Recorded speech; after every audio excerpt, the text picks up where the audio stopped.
The Evil Clergyman. I was shown into the attic chamber by a grave, intelligent-looking man with quiet clothes and an iron-gray beard, who spoke to me in this fashion. Yes, he lived here, but I don't advise your doing anything. Your curiosity makes you irresponsible. We never come here at night, and it's only because of his will that we keep it this way. You know what he did. That abominable society took charge at last, and we don't know where he is buried. There was no way the law or anything else could reach the society. I hope you won't stay till after dark, and I beg of you to let that thing on the table, the thing that looks like a matchbox, alone. We don't know what it is, but we suspect it has something to do with what he did. We even avoid looking at it very steadily. After a time, the man left me alone in the attic room. It was very dingy and dusty, and only primitively furnished, but it had a neatness which showed it was not a slum denizen's quarters. There were shelves full of theological and classical books, and another bookcase containing treatises on magic, Paracelsus, Albertus Magnus, Tritemius, Hermes Trismegistus, Borellus, and others in strange alphabets whose titles I could not decipher. The furniture was very plain. There was a door, but it led only into a closet. The only egress was the aperture in the floor up to which the crude, steep staircase led. The windows were of bull's-eye pattern, and the black oak beams bespoke unbelievable antiquity. Plainly, this house was of the old world. I seemed to know where I was, but cannot recall what I then knew. Certainly the town was not London. My impression is of a small seaport. The small object on the table fascinated me intensely. I seemed to know what to do with it, for I drew a pocket electric light, or what looked like one, out of my pocket, and nervously tested its flashes. The light was not white, but violet, and seemed less like true light than like some radioactive bombardment. I recall that I did not regard it as a common flashlight. Indeed, I had a common flashlight in another pocket. It was getting dark, and the ancient roofs and chimney pots outside looked very queer through the bull's-eye window panes. Finally, I summoned up courage and propped the small object up on the table against a book, then turned the rays of the peculiar violet light upon it. The light seemed now to be more like a rain or hail of small violet particles than like a continuous beam. As the particles struck the glassy surface at the center of the strange device, they seemed to produce a crackling noise, like the sputtering of a vacuum tube through which sparks are passed. The dark glassy surface displayed a pinkish glow, and a vague white shape seemed to be taking form at its center. Then I noticed that I was not alone in the room, and put the ray projector back in my pocket. But the newcomer did not speak, nor did I hear any sound whatever during all the immediately following moments. Everything was shadowy pantomime, as if seen at a vast distance through some intervening haze, although on the other hand the newcomer and all subsequent comers loomed large and close, as if both near and distant, according to some abnormal geometry. The newcomer was a thin, dark man of medium height, attired in the clerical garb of the Anglican Church. He was apparently about 30 years old, with a sallow olive complexion and fairly good features, but an abnormally high forehead. His black hair was well cut and neatly brushed, and he was clean-shaven, though blue-chinned, with a heavy growth of beard. He wore rimless spectacles with steel bows.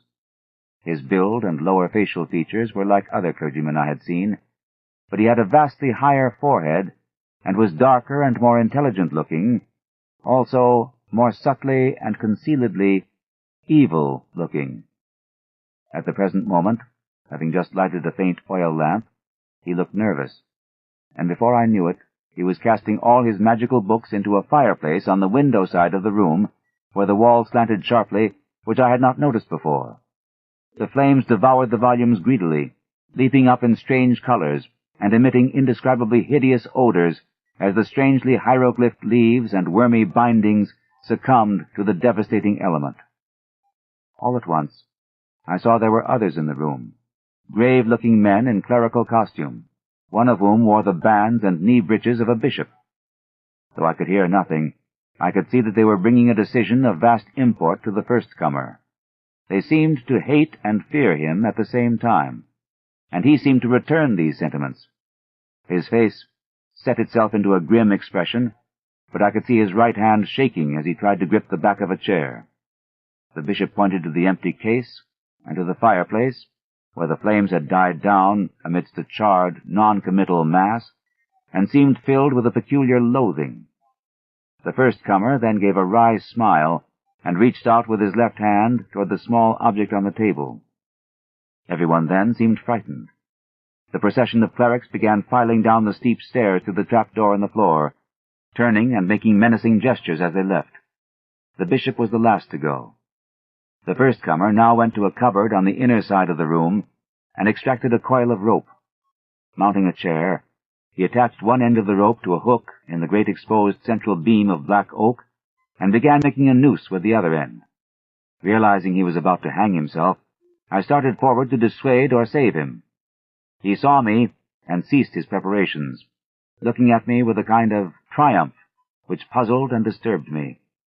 He slowly stepped down from the chair and began gliding toward me with a positively wolfish grin on his dark, thin-lipped face. I felt somehow in deadly peril, and drew out the peculiar ray projector as a weapon of defense. Why I thought it could help me, I do not know. I turned it on, full in his face, and saw the sallow features glow first with violet and then with pinkish light.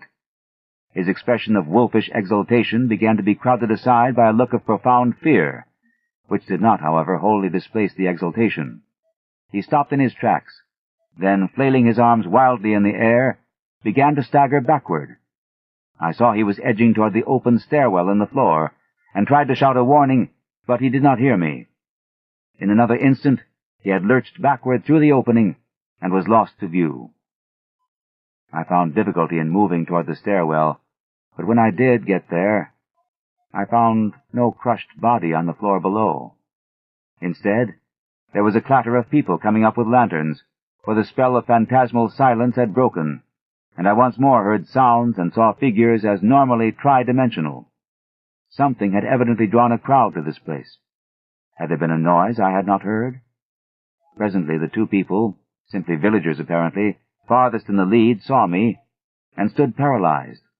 One of them shrieked loudly and reverberantly, "Arr! It be easer? Again?" Then they all turned and fled frantically. All, that is, but one. When the crowd was gone, I saw the grave, bearded man who had brought me to this place, standing alone with a lantern. He was gazing at me gaspingly and fascinatedly, but did not seem afraid. Then he began to ascend the stairs and joined me in the attic. He spoke. "So you didn't let it alone. I'm sorry. I know what has happened. It happened once before, but the man got frightened and shot himself. You ought not to have made him come back. You know what he wants. But you mustn't get frightened like the other man he got. Something very strange and terrible has happened to you, but it didn't get far enough to hurt your mind and personality. If you'll keep cool and accept the need for making certain radical readjustments in your life, you can keep right on enjoying the world and the fruits of your scholarship. But you can't live here, and I don't think you'll wish to go back to London. I'd advise America. You mustn't try anything more with that thing. Nothing can be put back now. It would only make matters worse to do or summon anything. You are not as badly off as you might be, but you must get out of here at once and stay away. You'd better thank heaven it didn't go further. I'm going to prepare you as bluntly as I can. There's been a certain change in your personal appearance. He always causes that.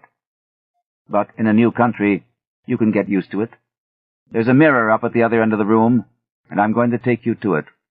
You'll get a shock, though you will see nothing repulsive." I was now shaking with a deadly fear, and the bearded man almost had to hold me up as he walked me across the room to the mirror. The faint lamp, that is, that formerly on the table, not the still fainter lantern he had brought, in his free hand. This is what I saw in the glass. A thin, dark man of medium stature, attired in the clerical garb of the Anglican Church, apparently about 30, and with rimless steel-bowed glasses glistening beneath a sallow olive forehead of abnormal height. It was the silent first-comer who had burned his books. For all the rest of my life, in outward form, I was to be that man.